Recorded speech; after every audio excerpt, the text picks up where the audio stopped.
और प्यारे छात्र और छात्राओं, आपकी तैयारी कैसी चल रही है? और आपके बायोलॉजी के पेपर में चैप्टर नंबर 7 से जो हमारा है मानव स्वास्थ्य एवं रोग, इस चैप्टर से एक जो हमारा सबसे इंपॉर्टेंट टॉपिक है जिसको बोर्ड एग्जाम 2026 में गारंटी के साथ आना है, इसको पढ़े बिना मत जाना, वरना तुम्हारा सर बोर्ड एग्जाम अच्छा ही जाएगा। देखो, प्रतिरक्षा तंत्र किसे कहते हैं? प्रतिरक्षा क्या होता है? सक्रिय प्रतिरक्षा और निष्क्रिय प्रतिरक्षा में अंतर स्पष्ट कीजिए, गारंटी के साथ तुम्हारा आएगा।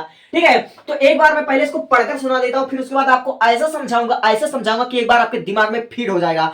भुलाने का नाम नहीं लोगे मरते दम तक। समझो पहले, मैंने लिखा है कि शरीर में सभी प्रकार के रोग जनक और उनके विषैले पदार्थों के दुष्प्रभाव का प्रतिरोध करके समस्थैतिकता बनाए रखने की क्षमता को ही प्रतिरक्षा कहते हैं। ठीक है, आप लोगों ने सुना होगा WHO के अनुसार, WHO ने जितना भी हमारे स्वास्थ्य पर टिप्पणियां दी है, ठीक है, हमारे रहन सहन पर जितने भी उन्होंने टिप्पणियां दी, जो नियम दिया है, और वैसे भी आप लोग अच्छे जानते हो कि डॉक्टर्स कहते हैं कि तालाब के एक बूंद पानी में या फिर नदी के एक बूंद पानी में या फिर जो हमारा नल का पानी होता है, एक बूंद पानी में कम से कम आपके 1 लाख बैक्टीरिया होते हैं। ठीक है, 1 लाख बैक्टीरिया होते हैं। लेकिन आज भी ऐसे बहुत से लोग हैं जो कि तालाब का पानी नहीं तो लेकिन नदी का पानी पीते हैं। नदी के पानी आज भी लोग पीते हैं। तो अगर नदी के पानी में एक बूंद में आपके लाखों बैक्टीरिया होते हैं और आप लोग जो खाना खाते हो क्या वो पूर्णतः स्वच्छ होता है? उसमें भी बैक्टीरिया पाए जाते हैं। अगर आप लोग प्रतिदिन इतने सारे बैक्टीरिया को, प्रोटोजोआ को अगर आपके अंदर जाता है, हम अगर एक बार में सांस लेते हैं तो हम जो सांस ले रहे हैं एक बार में ही कम से कम एक बार में लाखों वायरस हमारे अंदर आ रहे हैं और लाखों वायरस अंदर से बाहर जा रहे हैं। तो इतने सारे वायरस से हम डेली लड़ते हैं। वायरस, बैक्टीरिया और कवक ये हमारे शरीर में आते जाते रहते हैं। तो हम तुरंत बीमार क्यों नहीं पड़ते हैं? अगर हम गंदा पानी पीते हैं तो तुरंत हम बीमार क्यों नहीं पड़ते हैं? ठीक है, इसका मतलब कि हमारे शरीर में कोई एक सिस्टम है, कोई एक ऐसा एंटीबॉडीज, कोई एक प्रतिरक्षा तंत्र है जो हमारे शरीर में एक ऐसा काम कर रहा है, एक ऐसा सिस्टम बना रखा है जिसने हमारे शरीरों को रोगों से मुक्त करा रखा है, रोगों से हमको बचा रहा है। और उसी तंत्र को कहते हैं प्रतिरक्षा तंत्र, इम्यूनिटी कहते हैं उसको। वह एक एंटीबॉडीज होता है जो हमारे शरीर में रोगों से लड़ने की क्षमता हमको प्रदान करता है। ठीक है, तो देखो सक्रिय प्रतिरक्षा और निष्क्रिय प्रतिरक्षा में क्या अंतर होता है।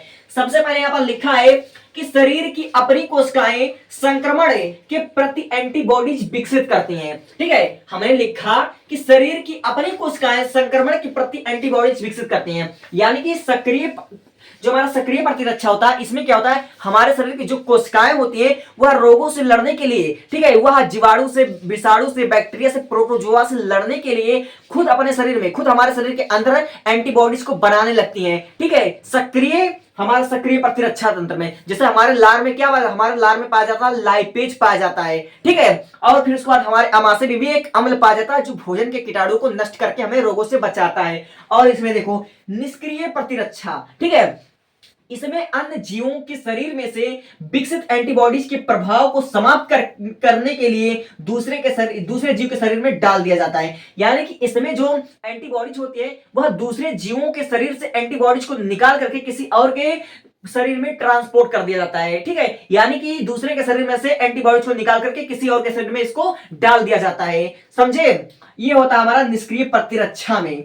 अब देखो जो हमारा दूसरा है, सक्रिय प्रतिरक्षा में एंटीबॉडीज के बनने में समय लगता है। यानी कि सक्रिय जो हमारा प्रतिरक्षा होता है, जो हमारे शरीर में खुद का एंटीबॉडीज बनता है, उसको बनने में टाइम लगता है। और निष्क्रिय प्रतिरक्षा में क्या होता है कि निष्क्रिय प्रतिरक्षा में तुरंत लाभ देता है। यानी कि निष्क्रिय प्रतिरक्षा में हम एंटीबॉडीज को इंजेक्शन के माध्यम से, गोली के माध्यम से किसी के शरीर में तुरंत उसको डाल देते हैं और तुरंत उसका क्या होता है, लाभ होने लगता है। ठीक है, अब तीसरा अंतर देखो, सक्रिय प्रतिरक्षा हानिकारक नहीं होते, क्योंकि सक्रिय जो प्रतिरक्षा वो हमारा हानिकारक हो नहीं सकते, क्योंकि वो जो हमारा एंटीबॉडीज बनता है वो हमारे शरीर में होता है, खुद का होता है, इसलिए वह हानिकारक नहीं होता है।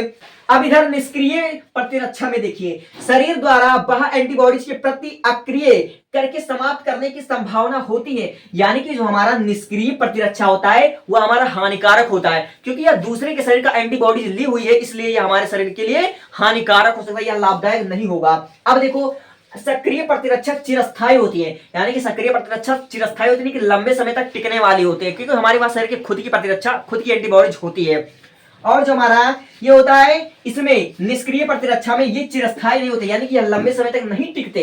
ठीक है, यह लंबे समय तक नहीं टिकते हैं। और फिर उसके बाद अंतिम जो हमारा बचता है उसको आप लोग उदाहरण को देख लीजिए। हमारा उदाहरण है मानव में चेचक के प्रति प्रतिरक्षा, मानव में चेचक के प्रति प्रतिरक्षा, यह हमारा सक्रिय प्रतिरक्षा का क्या उदाहरण है। हमारे शरीर में जो एंटीबॉडीज बनती है वह चेचक से लड़ने में थोड़ा बहुत सक्षम होती हैं। अब देखो निष्क्रिय प्रतिरक्षा में क्या होता है, जैसे टिटेनस का हो गया, काली खांसी का होगा, सर्पदंश का इंजेक्शन हो गया, ठीक है, इसका टीका आपको लगाया जाता है, समझे। तो ये हमारा होता है सक्रिय प्रतिरक्षा और निष्क्रिय प्रतिरक्षा में अंतर।